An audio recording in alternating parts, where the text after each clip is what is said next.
সুরকার গীতিকার মিঠুন খন্দকার কিছু বাস্তব কথা তুলে ধরেছেন।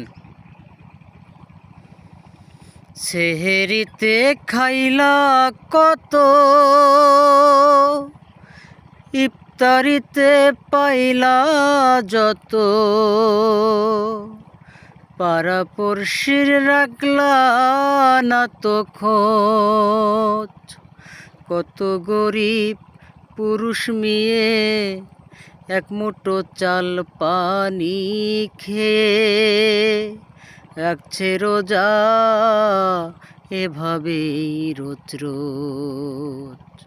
সবার কথা না ভাবিলে রোজাদার কেমনে হয়, কিতাবে তা কয় সরলে পুষহ মন রোজা রাখতে হয়, কিতাবে তা কয়